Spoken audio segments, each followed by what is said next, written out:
Yes, alright mga minamahal, nagbabalik muli Alicia nyo, and yes. This is Ballpoint Man mga pre. And syempre, no, dito na naman tayo pag-usapan natin yung mainit-init na issue ngayon. Ayan, ha? Grabe, Oo. excited ako dito, partner. Nakakaloka to. Mukhang may sasama sa Oo. kulungan. Yun ay kung meron siyang palabra di honor. Yun ay kung Meron siyang talagang word of totoo honor. yung sinasabi niya, no? Baka- Yun ay kung hindi siya sinungaling. yun ay kung hindi siya mayabang.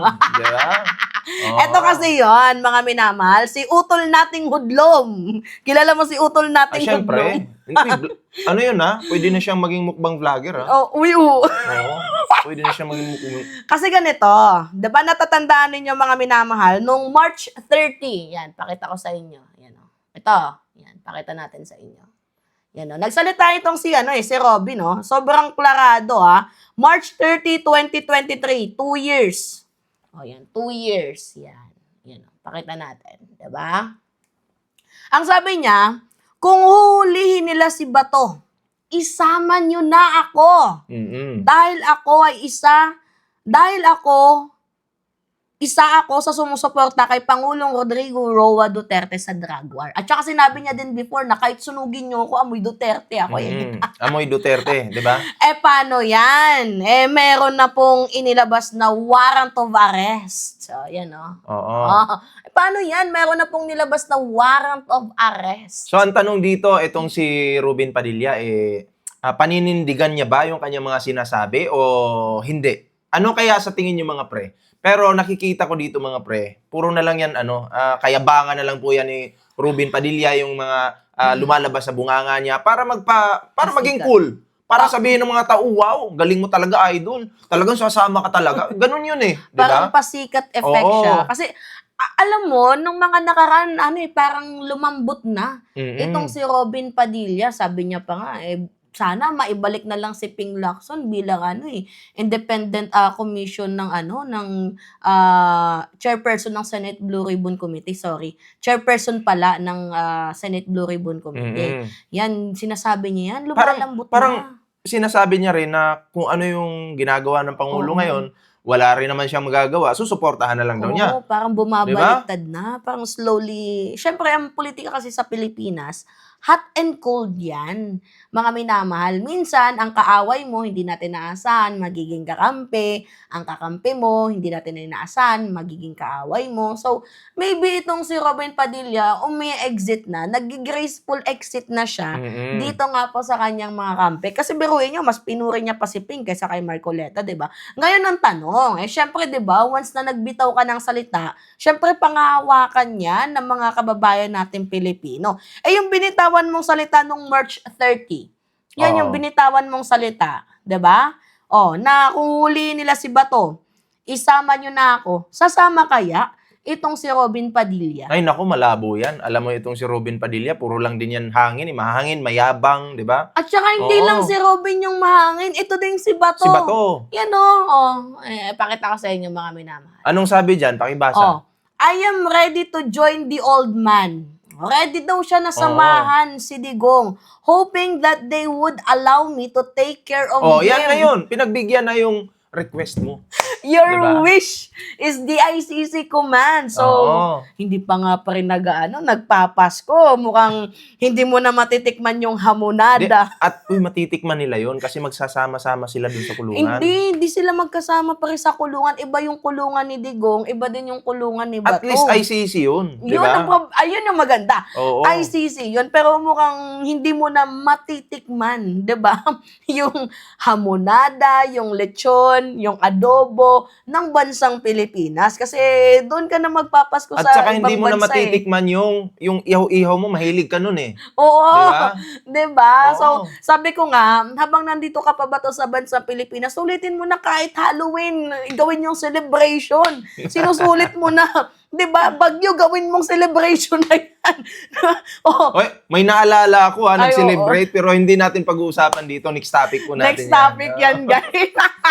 Next topic, pag-usapan natin yan. Oo, ay, nakakaloka. Grabe yung ginawa ni mamaw mo. Oo, talaga namang Diba?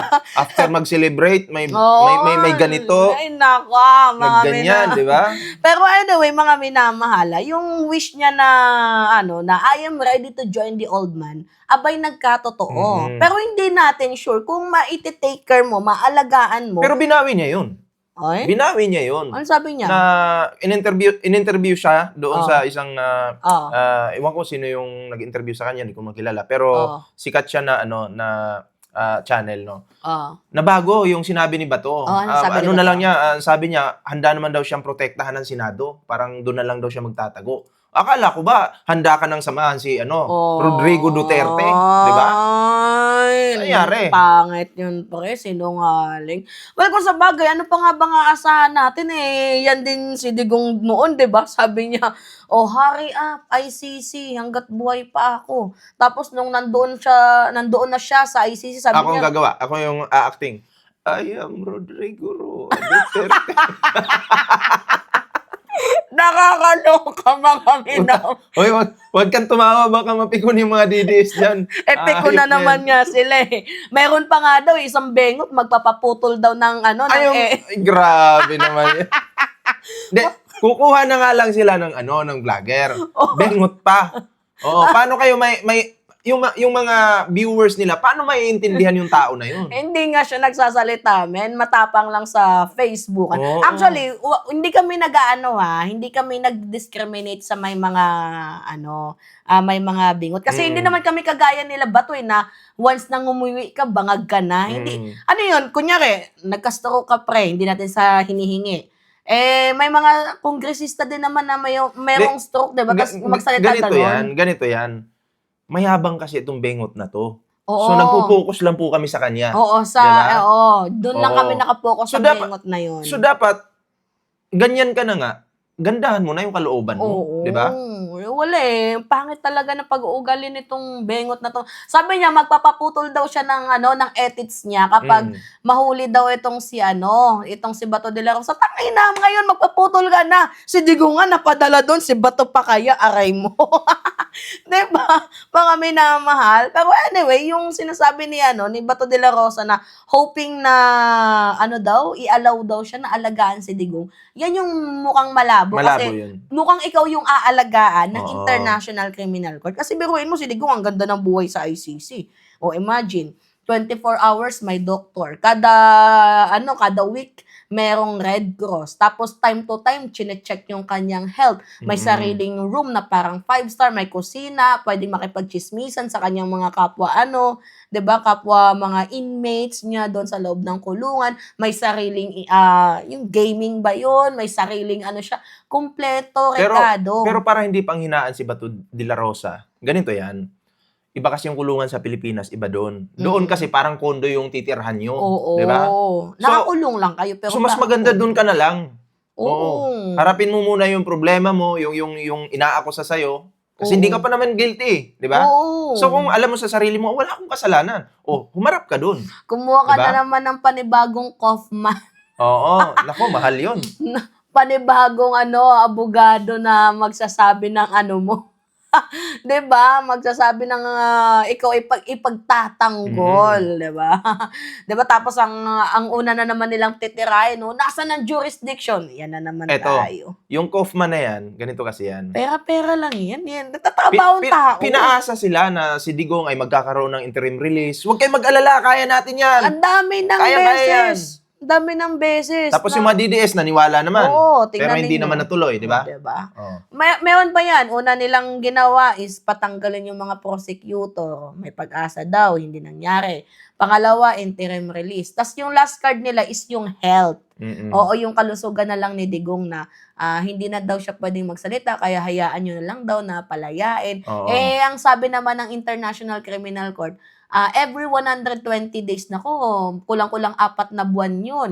kapag hindi pa nagsalita si Digong ulit, another 4 months na naman, di mas lalong magtatagal sa kulungan itong si former President Duterte. I don't know kung sinasadya nila yan hanggang sa darating na eleksyon, preparation na nila na makulong lang si Digong para makakuha sila ng boto sa mamamayang Pilipino, magpapaawa effect. Oo, ganun talaga. Hindi lang natin sure kasi Ang pinapalabas nga nila, payat na daw si Digong. Pero Oo. hindi po totoo yan. Oo. Yung kung ano po si Digong noong umalis siya dito, naniniwala po ako na ganun rin po yung katawan niya doon. Kasi Oo. alaga po siya eh. Alaga siya doon Diba? Yung request niya na rice, Filipino foods, binibigay naman Which is sa normal kanya. naman yun ng ang tao papayat pag tumatanda. Uy, oo, Okay? normal Ang yun. delikado diyan pag pumayat ka dahil pinabayaan ka. Pero hindi Oo. naman po siya pinabayaan ng ICC. Oo. Oo. So, hindi lang natin alam kung ano yung mga eksenang ganap pa sa mga darating na araw. Pero, hoping na sana si Robin Padilla sumama kasi yan naman talaga yung yung sinabi niya, pre, na kung huliin niyo si Bato, isama niyo na lang din ako, di pagbigyan. Oo. Diba? Tingnan natin kung meron kang palabra de honor. Naalala ko tuloy yung niyabangan din ni Padilla si Trillanes eh. Uy, oo. Oh, grabe. Diba?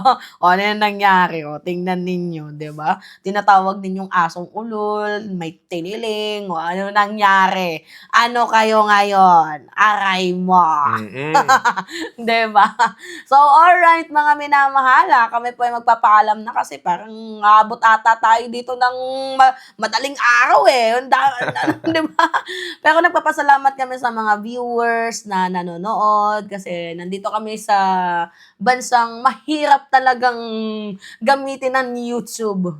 'Di ba? So, anyway, maraming salamat sa mga walang sawang sumusuporta sa ating channel, sa Team Replay. Ayan. Don't forget to click the subscribe and hit always notification bell para lagi kayong na-update sa ating mga video. At don't forget din na i-subscribe. Subscribe niyo po yung aking YouTube channel, Ballpoint Man. Ayan syempre, Mima Alicia, subscribe niyo rin po yan. Kasi talagang marami pa tayong mga pasabog sa mga susunod na araw. Mga guys, it's an honor na makakolab natin muli itong ating kababayan na si Ballpoint Man dito sa kanyang channel and dito din sa ating munting channel. So, alright mga minamahal, Matanong ko sa'yo, ataknog ka ba? Hindi ako. Makasuhan na naman.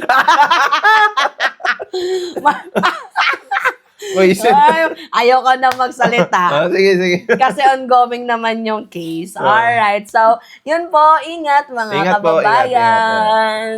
ingat.